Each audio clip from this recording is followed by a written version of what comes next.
कि किसी तरह से हम बिहार के डिप्टी सीएम को हम इसमें घेरा में लाएं। बुधवार यानी 24 अगस्त को जब बिहार विधानसभा में नीतीश कुमार और तेजस्वी यादव की जुगलबंदी वाली सरकार को विश्वास मत हासिल करना था, उसी दिन केंद्रीय जांच एजेंसी ने ताबड़तोड़ छापेमारी की। बता दें कि गुरुग्राम से लेकर पटना, मधुबनी, कटिहार, वैशाली समेत 3 दर्जन से ज्यादा जगहों पर सीबीआई ने एक साथ छापेमारी की। आपको बता दें कि सीबीआई ने इस छापेमारी को लेकर कोई आधिकारिक बयान जारी नहीं किया है। लिहाजा ये कहा जा रहा है कि लालू प्रसाद यादव के रेल मंत्री रहते नौकरी के बदले जमीन लेने का जो खेल हुआ था, ये छापेमारी उसी प्रकरण में हुई है। लेकिन फर्स्ट बिहार के सामने जो तथ्य आए हैं वो कुछ और कहानी कह रहे हैं। बता दें कि सीबीआई आगे बढ़ गई है। बुधवार को जो तमाम छापेमारियां हुई उसका मकसद अलग था। सीबीआई ने बुधवार को राजद के जिन नेताओं के ठिकानों पर छापेमारी की, उनमें से कुछ लोगों से फर्स्ट बिहार ने बात की। ज्यादातर सदमे में थे, लेकिन कई लोगों ने ये जानकारी दी है। हमने उनसे ये जानना चाहा कि रेड के दौरान सीबीआई ने क्या पूछताछ की। वहीं ऑफ द रिकॉर्ड लोगों ने कई बातें बताई, लेकिन सीबीआई की छापेमारी का मकसद राजद नेताओं ने भी बता ही दिया। आपको बता दें, सीबीआई ने 24 अगस्त को लालू फैमिली के करीबी एमएलसी और राजद के कोषाध्यक्ष सुनील कुमार सिंह के घर और दफ्तर पर छापेमारी की थी। वहीं देर रात जब छापेमारी खत्म हुई तो सुनील सिंह ने मीडिया से बातचीत भी की। हम आपको बताते हैं कि उन्होंने बात करते हुए क्या कुछ कहा। उन्होंने कहा कि सीबीआई का एक ही उद्देश्य था। वे कह रहे थे कि हमको सूचना मिलती है कि आपके यहाँ एमपी बिकता है, एमएलसी बिकता है, राज्यसभा बिकता है, वो पैसा कहां जाता है। आपको बता दें, सुनील सिंह ने मीडिया के सामने स्वीकार कर लिया कि सीबीआई ने क्या पूछा। छापेमारी के शिकार बने दूसरे नेता ऑफ द रिकॉर्ड इस बात की पुष्टि कर रहे हैं। राजद के राज्यसभा सांसद अशफाक करीम और फैयाज आलम के घर छापेमारी का मकसद भी यही था। इसी साल राजद के टिकट पर राज्यसभा भेजे गए फैयाज आलम ने बिहार के लोगों को चौंकाया था। बात की जाए तो राजद के अब्दुल बारी सिद्दीकी से लेकर दूसरे दिग्गज नेता घर बैठे रह गए और पार्टी ने फैयाज आलम को राज्यसभा का उम्मीदवार बना दिया। बता दें कि फैयाज के बैंक बैलेंस की चर्चा सियासी गलियारे में लंबे अरसे तक होती रही है। वहीं राजद के एक और राज्यसभा सांसद अशफाक करीम के घर रेड भी इसी से जुड़ा हुआ है। मेडिकल कॉलेज चलाने वाले अशफाक करीम को राजद ने तब राज्यसभा का उम्मीदवार बना दिया था जब वे पार्टी के मेंबर तक नहीं थे। वहीं उनको राज्यसभा भेजे जाने पर लंबे अरसे तक सियासी गलियारों में चर्चा होती रही थी। जानकार बताते हैं कि सीबीआई ने रेड के दौरान उनके उन ट्रांजैक्शन की ही ज्यादा खोज खबर ली जो उनसे राज्यसभा सांसद बनने के दौरान की गई थी।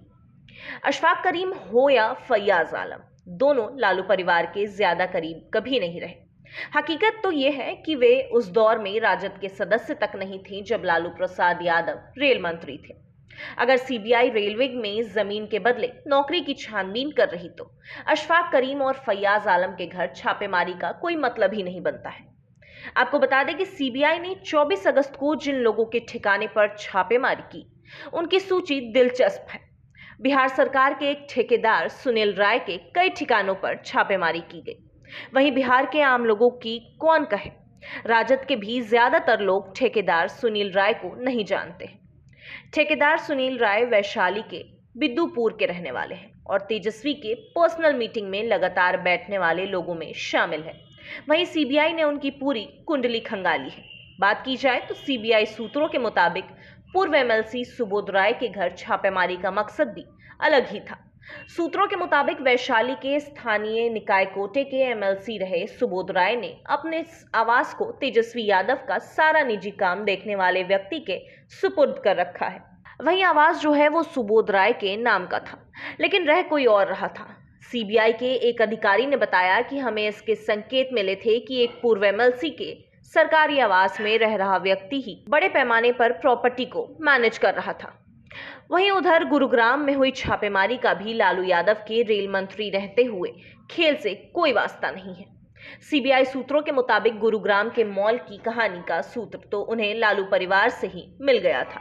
दरअसल तेज प्रताप यादव ने ही मीडिया में आकर ये बयान दिया था कि तेजस्वी यादव और उनके सबसे खास सलाहकार संजय यादव ने अवैध कमाई से मॉल बनवाया है। बात की जाए तो सीबीआई उसी लीड पर आगे बढ़ी। वहीं देर रात सीबीआई के एक अधिकारी ने बताया कि सबसे अच्छी लीड गुरुग्राम के मॉल से ही मिली है। ऐसे में सवाल ये उठ रहा है कि क्या तेजस्वी यादव फंस गए हैं? सीबीआई आधिकारिक तौर पर कुछ बोलने को तैयार नहीं है, लेकिन मामला बड़ा है। सीबीआई ने बुधवार को रेड डालने से पहले बहुत होमवर्क कर लिया था। वहीं सूत्र बता रहे हैं कि छापेमारी तो सिर्फ आगाज है, इसमें बड़ी सफलताएं हाथ लग गई हैं।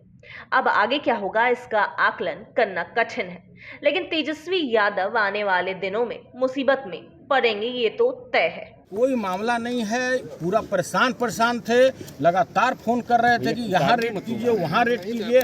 जिस समय यहाँ रेड किए उसी समय मेरे बिस्कोमान में भी रेड किए। बिस्कोमान को भी पूरा खंगार गए, बोले कि भाई बताइए कहाँ से कैसे क्या होगा, कहाँ रुपया है, क्या है। तो देखिए इनका एक ही उद्देश्य है कि किसी तरह से हम बिहार के डिप्टी सीएम को हम इसमें घेरा में लाएं। टॉर्चर किया गया सुनील जी, टॉर्चर किया गया क्या सीबीआई के द्वारा?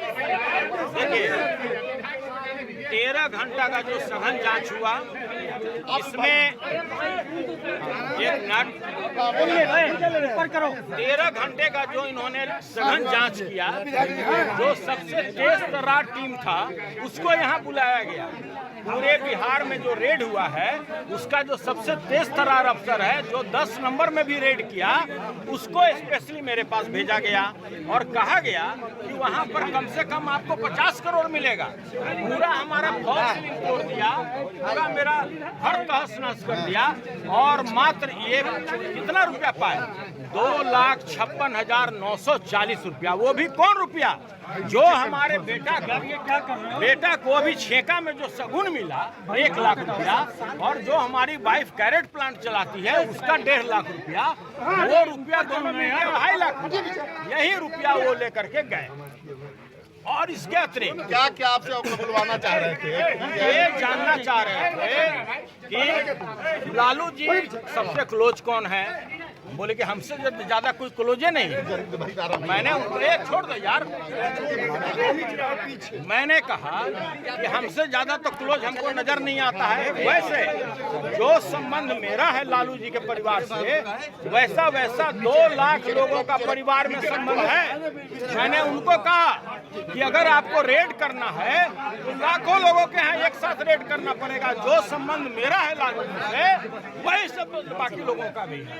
आपका सीलिंग तोड़ा गया, लाइट डिटेक्टर से जगह जगह यार थोड़ा ऊपर